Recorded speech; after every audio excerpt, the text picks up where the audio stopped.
दोस्तों, किसी ने बड़े कमाल की बात कही है कि जीवन के रण में खुद ही श्री कृष्ण और खुद ही अर्जुन बनना पड़ता है। रोज अपना ही सारथी बनकर जिंदगी की महाभारत से लड़ना पड़ता है। आपको जो कहानी सुनाने जा रहा हूँ, ये काफी कुछ सिखाएगी। कहानी शुरू होती है एक बिजनेसमैन से जो अपने बिजनेस को लेकर काफी चिंता किया करते थे कि क्या होगा आने वाले कल में, कैसे काम आगे बढ़ेगा। उनका एक लड़का था। वो लड़का काफी बार कहता था कि पापा मुझे मौका दो, मुझे भी बिजनेस करना आ गया है, मुझे भी एक बार संभालने दो। लेकिन वो व्यक्ति कभी मौका नहीं देता था बच्चे को। एक दिन इस बिजनेसमैन को दिल का दौरा पड़ा। हार्ट अटैक की वजह से हॉस्पिटलाइज्ड हुआ। अस्पताल में भर्ती था। बच्चा दौड़ करके पहुंचा और देखा कि पापा एडमिट है। डॉक्टर्स ने कहा कि अब थोड़ा पहले से ठीक है, धीरे धीरे रिकवर होंगे। इस लड़के ने अपने दोस्त को कॉल किया कि भाई आजा, मेरे पापा एडमिट है। और वो दोस्त आ गया। उसने पूछा क्या हो गया पापा को। सारी बात हुई। उसके बाद ये जो बिजनेसमैन का लड़का था, उसने बोला चलो बाहर चल के आते हैं, बहुत देर हो गई। इधर अस्पताल से बाहर निकले तो एक आइसक्रीम वाला दिखाई दिया। बिजनेसमैन के लड़के ने कहा कि भाई आज आइसक्रीम खाते हैं। वो लड़का चौंक गया जो दोस्त था। यार क्या पागलपन है, पापा अंदर भर्ती हैं, यह बाहर आइसक्रीम खरीद के खा रहा है। उसके बाद आइसक्रीम खाने लगे। वो जो दोस्त था उससे रहा नहीं गया। उसने पूछ लिया इस लड़के से कि भाई समझ नहीं आ रहा है, तुम्हारे बिजनेस का क्या होगा। आने वाले कल में तेरे पापा एडमिट हो गए हैं, उनकी तबीयत ठीक नहीं है, दिल का दौरा पड़ा है, हार्ट अटैक हुआ है, तू यह आइसक्रीम खा रहा है। मुझे समझ ही नहीं आ रहा है।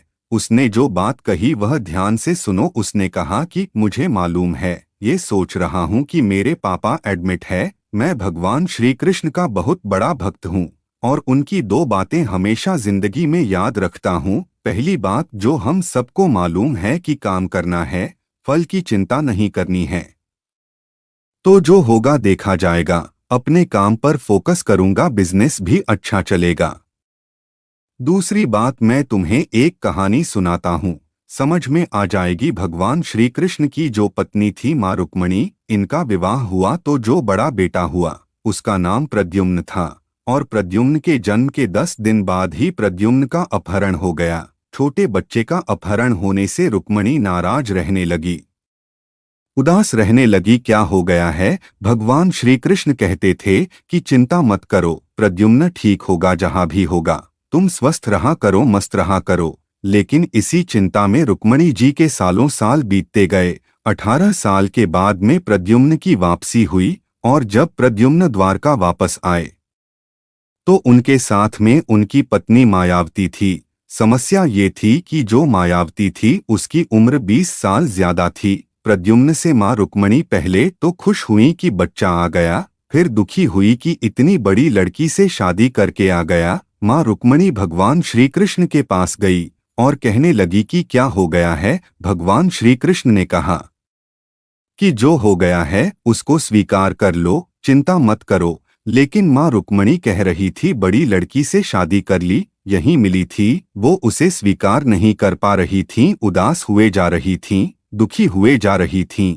एक एक साल करके समय बीत रहा था, लेकिन अंदर ही अंदर वो बात उनको कचोटती रही। 8 साल के बाद में रुक्मणी जी ने स्वीकार कर लिया कि प्रद्युम्न ने जो शादी करी वह ठीक है, ज्यादा चिंता करने की जरूरत नहीं है। उस शादी को उन्होंने स्वीकार कर लिया। एक तरीके से अपनी जिंदगी के 26 साल उन्होंने उदासी में बिता दिया। यह कहानी उस लड़के ने अपने दोस्त को सुनाई और कहानी को खत्म किया। लड़का बोला कि भाई मैंने भी जिंदगी में स्वीकार करना सीख लिया है, क्योंकि भगवान श्री कृष्ण कहते हैं कि जो हो रहा है उसको स्वीकार कर लो, जिंदगी अपने आप सहज हो जाएगी। छोटी सी कहानी जो दो बड़ी बातें सिखाती है, और यही बात है आप तक पहुंचाना चाहता था कि जिंदगी में जो हो रहा है, जिंदगी चलती चली जाती है, आप भी चलते रहिए, जो होगा अच्छा होगा, अच्छे के लिए होगा। एक बार फिर से कहना चाहता हूँ, ऊपर वाले के आशीर्वाद के साथ, अपने सच्चे प्यार के साथ, अपनों के प्यार के साथ, एक बार फिर से वही बात जो अक्सर कहता हूँ, कर दिखाओ कुछ ऐसा कि दुनिया करना चाहे आपके जैसा।